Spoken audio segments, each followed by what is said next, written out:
Welcome, dear viewers, to Couch Warrior TV on YouTube. I am the Couch Warrior, and you are watching The Passage, the Skyrim Special Edition Let's Play featuring Ettient Jorel.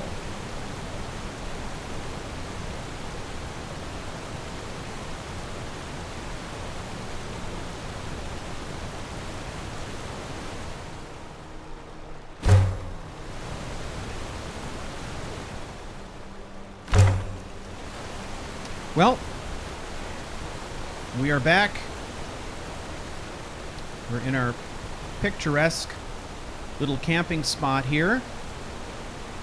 Got about 3 hours of sleep overnight.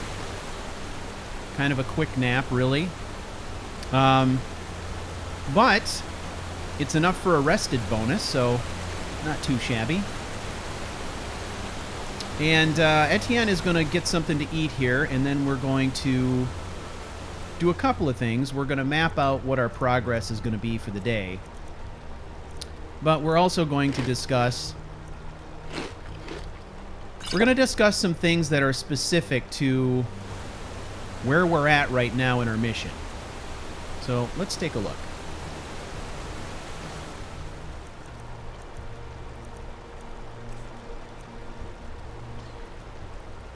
I think this is very important. All right? So let's first of all discuss our mission, or the vagaries of our mission as it's been posed to us. Our understanding is that we are going to have a Thalmor handler who's going to be the person that we will reach out to in the future, or more likely will reach out to us to give us mission assignments. Right now, our goal is to just get out into the space where the Forsworn are most active, get familiar with the environment, and start to gather some information about how they're operating, what they're doing, where they're located, things like that. We haven't been given any direct orders to take action on anything yet. And in the context of this Let's Play, I'm not entirely sure how I'm going to portray that in game. In a lot of other stories that I've done, I might do a small mod or something like that. And you know, I don't know that I'll go, you know, to the extent of creating a mod for that here, but we'll role play that out at some point. Right now, we're still getting familiar with the territory. Now, the reason I'm focused on the Briarheart is we've had more than one encounter with the Forsworn so far. One was a direct conflict, and then one was kind of observing them from afar, from a hidden location. But at the time that we encountered these Forsworn in the camp, if you remember, we took out 2 guards, we observed the cave by day, and then attacked at night. And inside, we killed 1 individual inside, and then we also killed a Briarheart mage. I think those of us who are intimately familiar with this game, we sort of take for granted that, oh yeah, the Briarheart are Forsworn, blah, blah, blah. We don't really think about it. They're just a different class of enemy than, you know, other areas in Skyrim. That's really all they are. But from Ettient's perspective, and in the context of our role play, we want to look at the Forsworn, I think, anew. And really, what has been reported about the Forsworn is that they are a fanatical, somewhat tribal group of people, the core of which are often Bretons, but not exclusively Bretons. And I think to most people in Skyrim, the Forsworn have an ideology that's difficult to understand and perhaps scary. I think at this point, Ettient doesn't really understand what their ideology is yet, and he's learning that. But I think in general, most people view the Forsworn as kind of a fanatical fringe group bent on, you know, some level of civil war, and probably don't have a very good understanding of what it is that make the Forsworn tick as a group. And group being a somewhat loose term here. So and Ettient falls among that group. There's a lot that he does not understand about the Forsworn at this point. But his preconceived notions were that this is kind of a fanatical fringe group that is looking to sort of take over the Reach. For what purposes, he doesn't exactly know. He just needs to know that, he has to observe them. Now, one thing that is of particular interest, which would be surprising, I think, or perhaps even alarming to Etienne, is to go into a cave and find a Forsworn whose chest is ripped open and whose heart is missing and has been replaced by a briar, a plant of some kind. And even more alarming than that would be to sort of bear witness to a scene in which a Forsworn was actually performing this kind of barbaric surgery on another Forsworn, who presumably has volunteered for this procedure willingly. To me, that would be a fairly disturbing thing to see, and Etienne is contemplating that right now. What does that mean? What is a Forsworn trying to accomplish? What does this ritual do? What sort of power does it impart to the people who are subjected to the procedure? And what does it mean? So this is a bit of intelligence that he's mulling over, he's thinking about. He's acquired the Briar Heart. He's going to be keeping that and probably striving to understand more about what it means and perhaps turning that over to his Thalmor handler eventually as one of the first pieces of evidence he's gathered that something is going on within the ranks of the Forsworn that is unusual. They aren't just a group of militant zealots. They are pursuing something related to the black arts or some form of black arts or strange magic. And our goal now is to try to understand more about what that means and how scary it is and how powerful it is. What we do know is that so far of the Forsworn that we have fought, that Briarheart was the most difficult for us to handle. Not just because he was a mage, but because he seemed tougher than his companions. So that is definitely food for thought. So for today, we're kind of mulling over that concept, and we're going to continue to kind of pierce deeper into the heart of the Reach and try to understand the territory we're dealing with here. Okay? And I don't know if that's going to bring us in direct conflict with the Forsworn. I would say if we can avoid direct conflict with the Forsworn for now, that would be better, just because we're still in the process of trying to fully understand what we're up against with them. We fought the Forsworn initially because it was kind of a survival tactic. We just needed their stuff in a place to sleep that was out of the weather for a while. So, anyway. So that is that. So I think we're going to pack up our campsite here.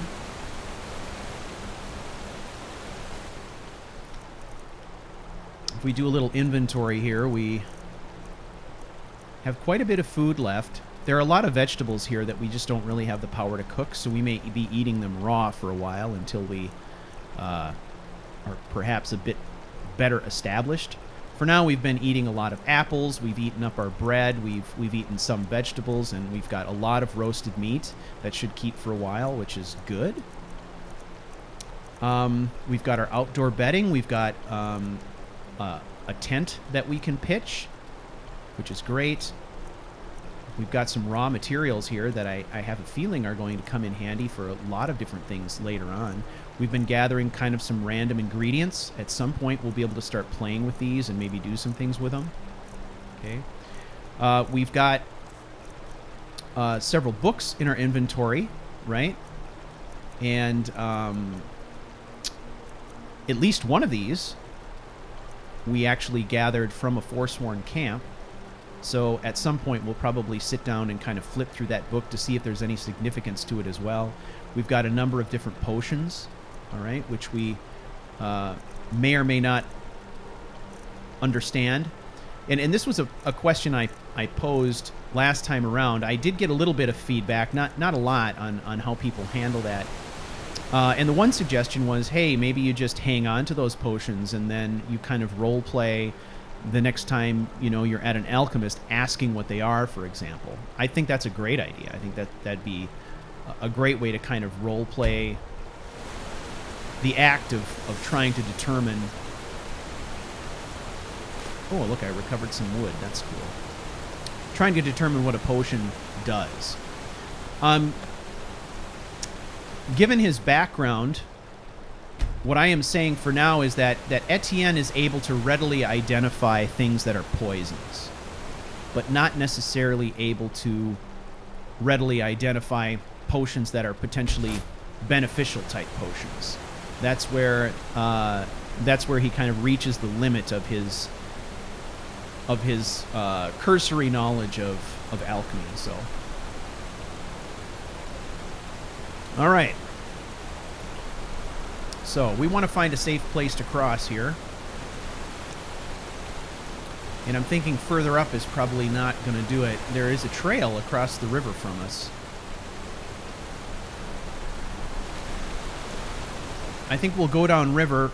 Perhaps there's a spot where that trail intersects the river. Maybe a shallow spot or something. The trail right now is more or less a landmark for us, and that's about it. I think, as a rule, until he further understands the lay of the land here, he may avoid walking directly on trails, just because it could potentially make him a target to anybody else traveling on that trail.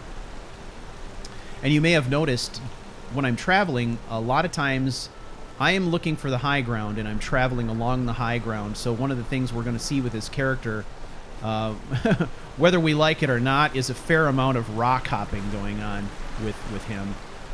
That's just kind of the nature of it, right? Always looking for the high ground. Staying off the beaten path, so to speak. And here's this trail.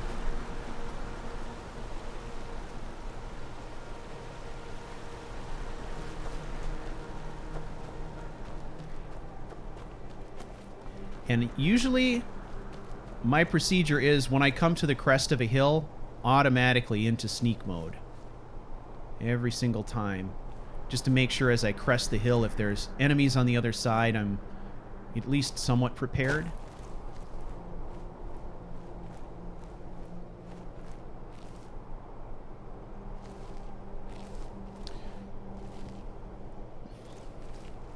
Imagine we could level up, eh?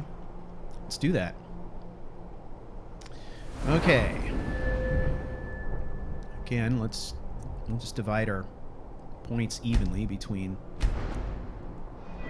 health and stamina.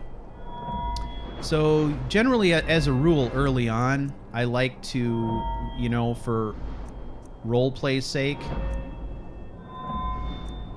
invest perks in those skills that I'm actually using while I'm playing.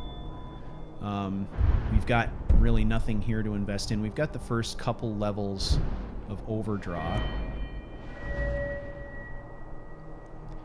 Incidentally, I heard yesterday that Anai has released 2 of his mods now for Skyrim SE, so the Ordinator perk overhaul is now going to be available to us, as well as Apocalypse spell package. And those are 2 that I use religiously, and I will be adopting both of those mods in this Let's Play eventually. But before I take that step, I'm going to make sure that I fully understand how they're implemented, and what happens to my existing perks. I believe that where Ordinator is concerned, he's built in some things for that. So if there's not a one-to-one match between a vanilla perk and a perk in his overhaul, you'll be credited back that perk point to kind of re-spend or re-spec on a couple of things, And if that's the case, it's perfect. That's perfect. We can totally do that. Can I get up here? I can do it. I can do it. I can feel it. Feeling it. Yes. There we go. Like I said, a lot of rock hopping. We're traveling off the beaten path, looking for the high ground. Always, always the high ground.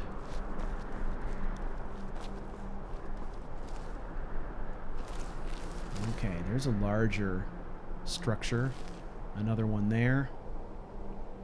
Okay, that was our campsite right down there. Right in this area, I think just kind of at the base of that fall there. So, if we're getting our bearings...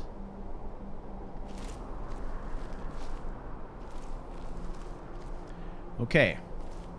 That is the direction that we came from. So Dragon Bridge is somewhere down that valley. And I believe right down in that area is where we ambushed that Imperial soldier. So I think we can reasonably assume that what we're looking at here is a continuation of that trail. Wait, look it. Are those Thalmor?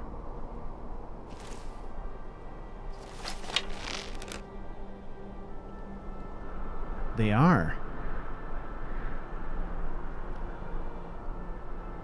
So the Thalmor are operating in the Reach on their own. I think we need to make the assumption at this point that only the upper echelon of Thalmor commanders, very few, are going to know that we're operating here.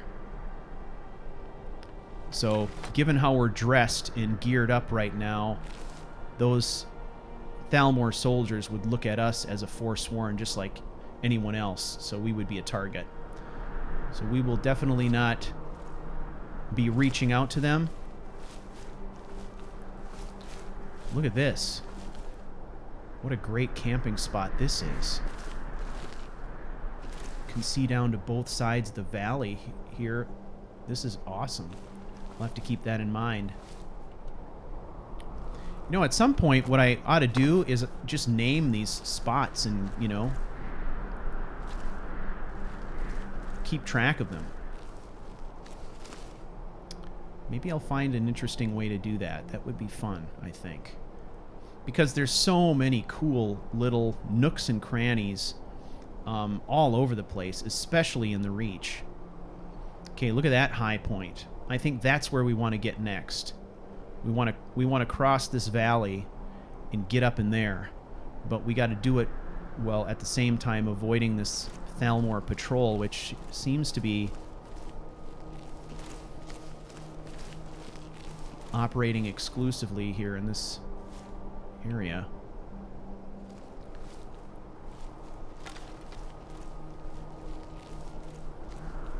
Okay, they're going the other way. All right, let's scoot across the trail.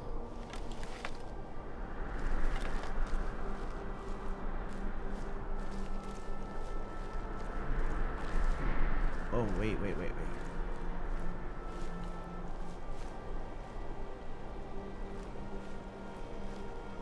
Captive.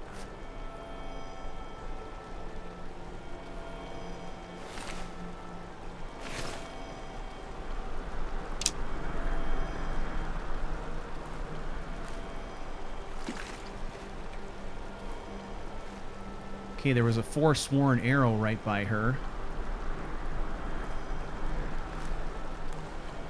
Oh, man. That has a rather sinister feel to it.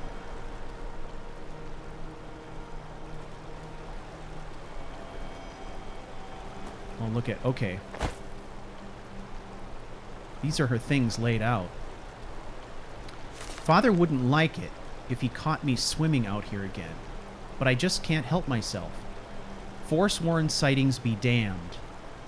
I love the way the cool water feels on my skin. Besides, the war raging, these savages won't... Besides, with the war raging, those savages won't dare leave the safety of their tents. So I think I'll head down to my special spot one more time.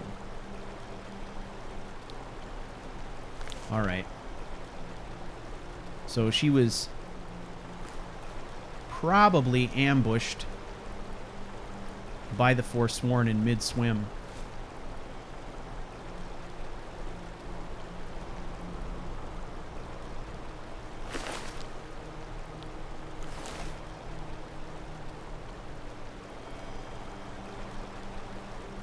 However, a thinking man might consider another option here.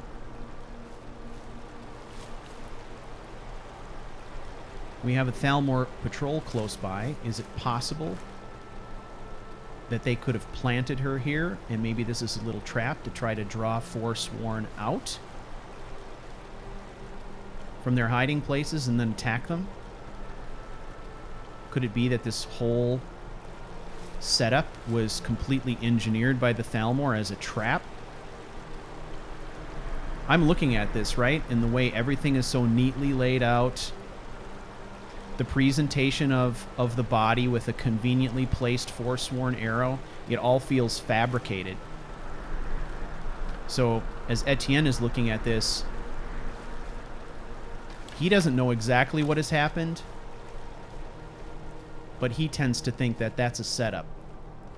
And the fact that there's a Thalmor patrol monitoring the area right near here seems suspicious. They are Thalmor, right? Yes, they are.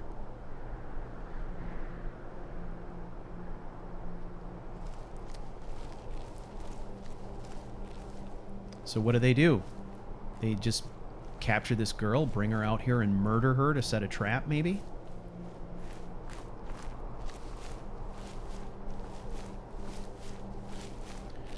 All right.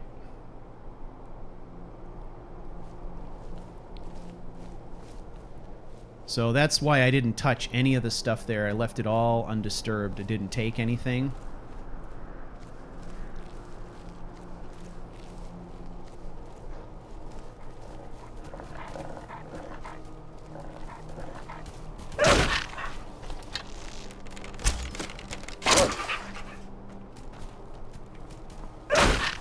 Come on.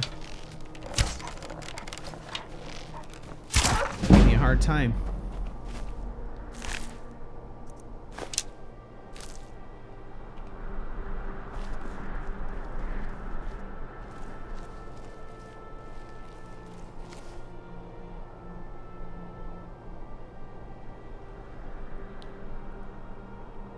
It's definitely a bloody and sort of brutal ploy to potentially lure somebody out.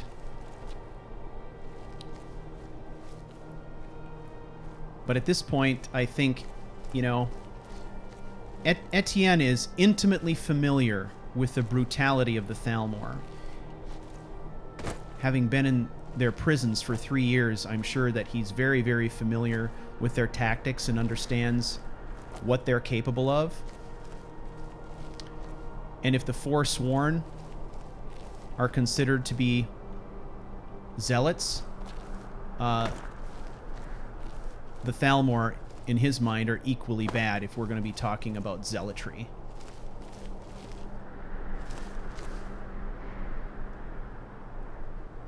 Wow.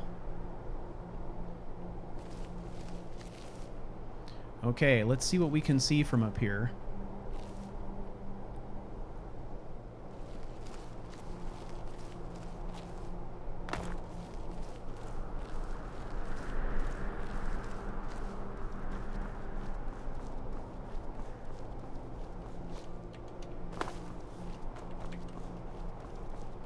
Oh, come on. Seriously. It's another thing I miss. I have an animation mod that allows me to jump a little bit higher so I can clear some of this stuff. Okay, what is this? It's a settlement. Okay, so let's get our bearings. Okay, we know Dragon Bridge to be that way. We've got a river coming through here, a settlement. And so as we face this direction, facing upriver, we think that has us facing south, right? Which is going to have us pointing at Markarth right now.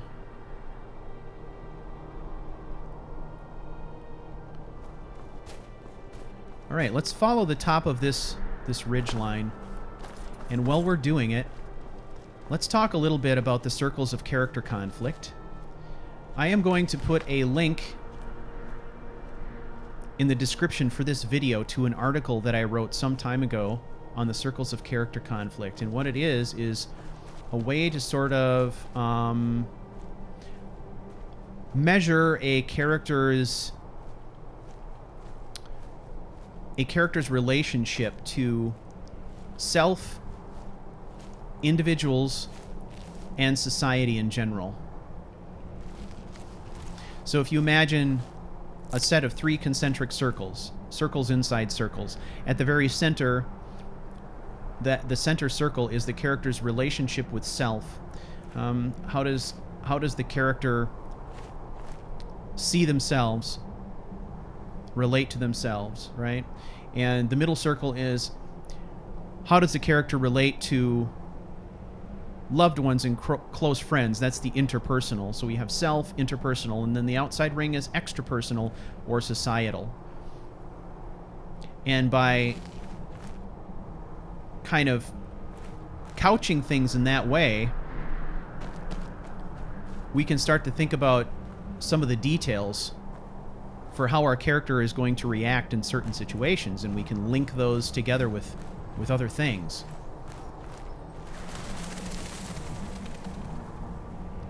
Well, this is out of the way. Okay. It's a Khajiit. He's by himself. He's unarmored.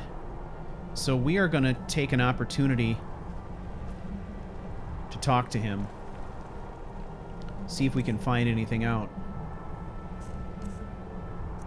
And I am going to go out on a limb with this guy. I'm going to go full Forsworn.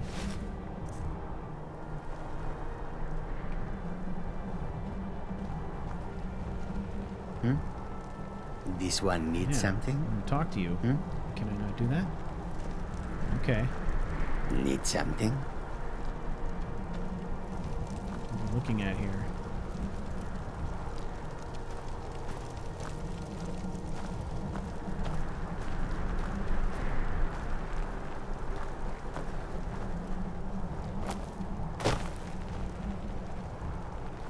He's not talking.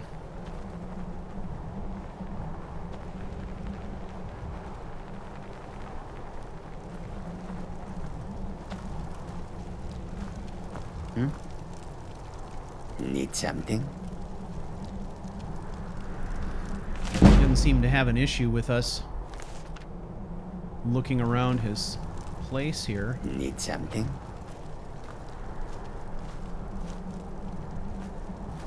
No, I don't need anything. This one needs I kind of something? want to know what you're doing up here because you're the furthest thing from a Forsworn I've seen since I've been out here. Need something?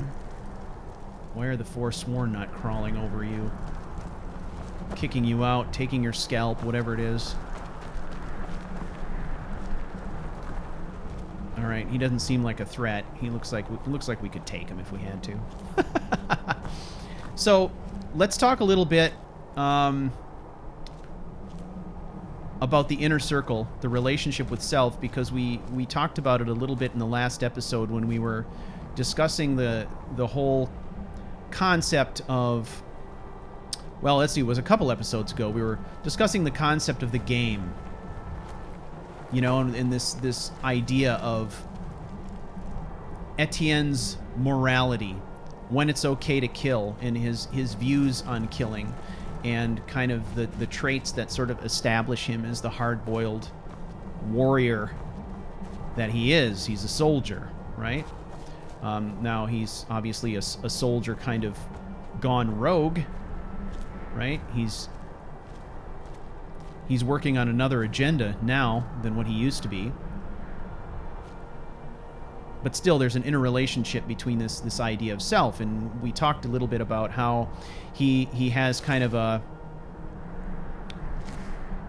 this jaded view on life, fatalistic, if you will. I mean, you know, obviously, everybody knows that death is an inevitability, but he firmly believes that his death by violence is an inevitable thing. And his goal is to try and put off that death by violence as long as possible by bringing violence to others when necessary. But what does that mean about him? I sort of view Etienne as a guy who's perhaps driven by shame a little bit, driven by some guilt. Yes, he's done a lot of bad things, and he probably spends a lot of time justifying to himself why he's done those things. But at heart, he knows that those are bad things. He just feels like at this point he's done too many vile things, and there's no looking back. Like he's beyond saving. So why worry about it? You know, why worry about it? Live for today. Don't dwell on what's happened yesterday. But even so, I think that he probably carries around a significant amount of guilt about some of the things he's done in his life, acts of betrayal or killings or misunderstandings or fractured relationships with his family, things like that.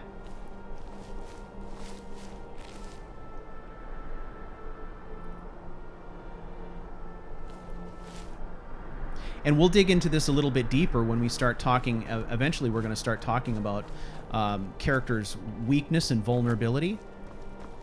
But I don't want to get too deep into that now. And frankly, it's another, I think, fairly meaty discussion, and I'd like to give it some more thought myself before engaging in that conversation.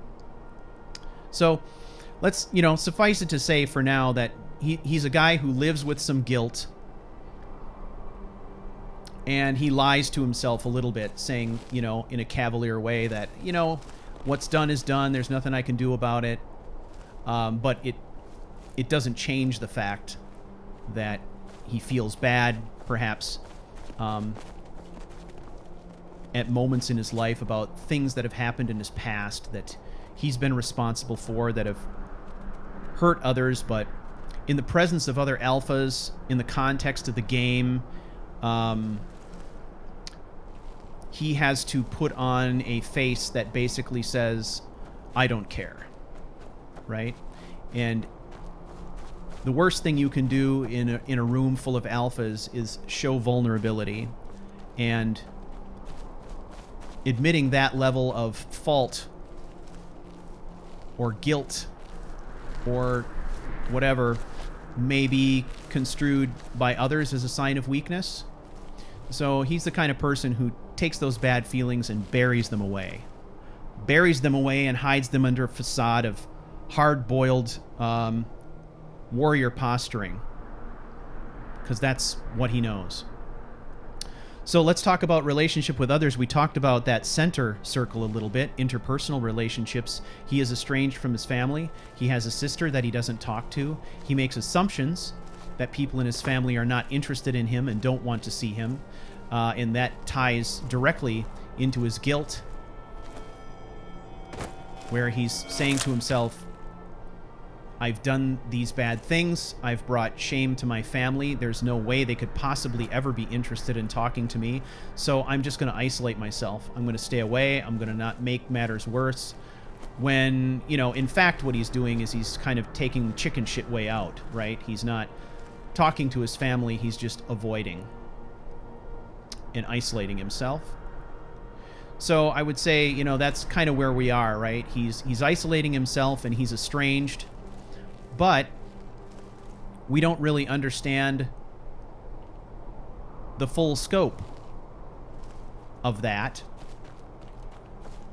because he has never reached out to explore that relationship and actually find out if people feel this way about him. Are they mad at him? Are they upset with him? Do they hate him? Do they not hate him? He's never taken the time to explore that. What's this?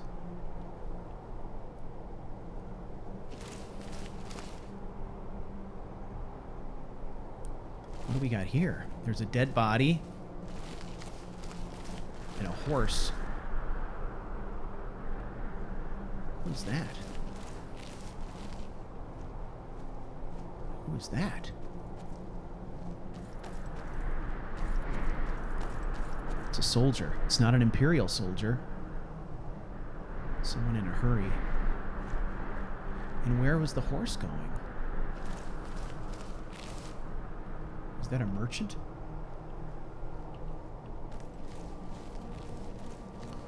Okay, again, we've got a guy wandering solo. Let's quickly try to make ourselves look as unthreatening as possible.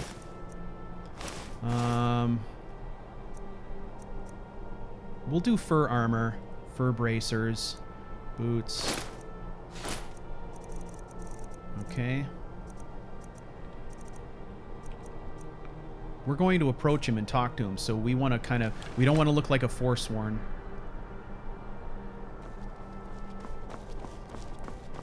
It must be his horse.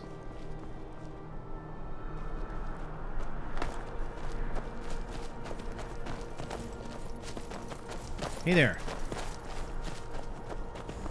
Oh, you are. Good afternoon. You are a merchant. This is a good find. Take a look. What do you have? Ooh, steel arrows.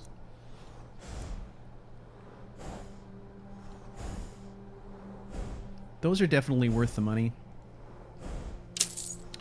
Let's see. The iron arrows, well, a little bit more damage than the stone ones that we've been making. I'll hold off on that. Well, he's got some strange ingredients, but I'm going to buy your salt. We could definitely use the salt. Iron ore, lock picks, soul gems. I don't think there's anything else there I need. But I could definitely sell some things. Okay. Man, these staves. We're going to sell the battle axe.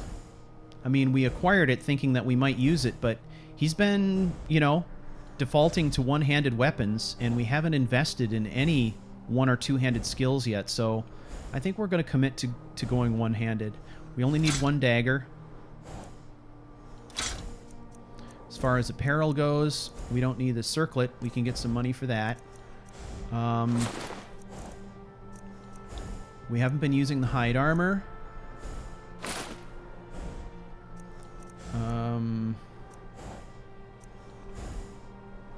Okay, he doesn't have anything else. Okay, he's got 43 left. Anything in miscellaneous we want to get rid of? Could sell that garnet.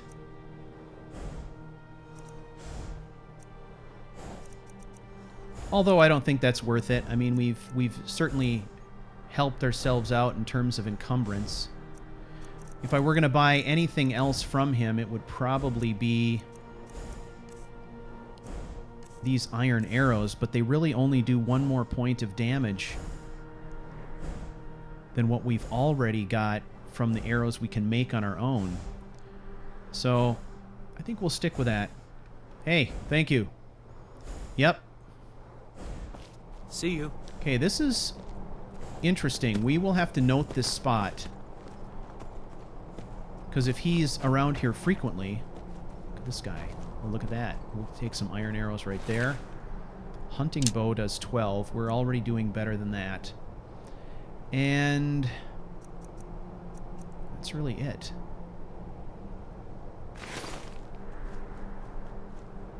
You know, it's funny. It's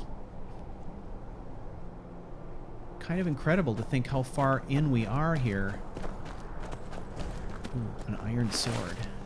Let's take the sword. I think this is kind of like the first opportunity we've had to acquire an actual real metal weapon. It's kind of interesting.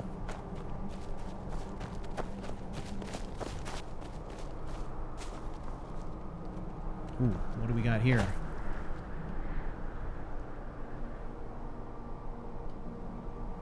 Oh, and look at their structures all over here. Oh my gosh, you know, look at the vastness of this place. Oh, look at that spot.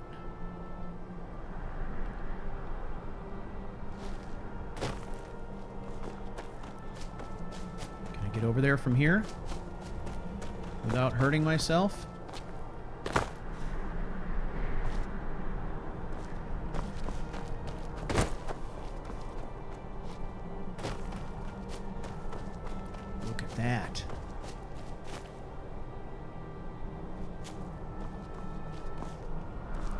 Wow.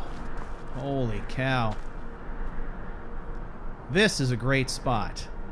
I keep saying that. I know I keep saying that shit over and over again, but look at that. This would make a wonderful camp. Think about it, right? We've got a beautiful view of this area down here, which looks suspiciously like a place the Forsworn would operate from, right? Some place we might want to keep an eye on anyway. We've got a commanding view of the river valley, nearly all the way to Markarth. Look at those distant falls. In Skyrim 32-bit, we wouldn't have seen any motion from that water at all, unless you did some modding to do, to do that. But we've got a major structure here. We can see major structures up here. We can see all up and down the valley, plus this settlement here.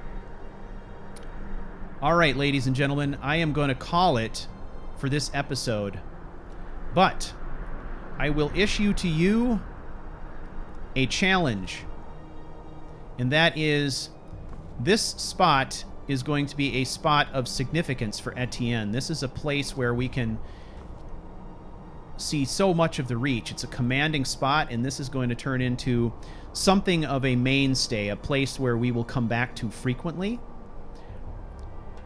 This beautiful tree on top of this rock spire. So we should give it a name. Think of a cool name for it. Something reachy. So anyway, I want to thank you for following along. It has been a joy to produce this for you, and I'm looking forward to creating quite a few more of these. So until the next episode, thank you for watching The Passage. We'll see you next time.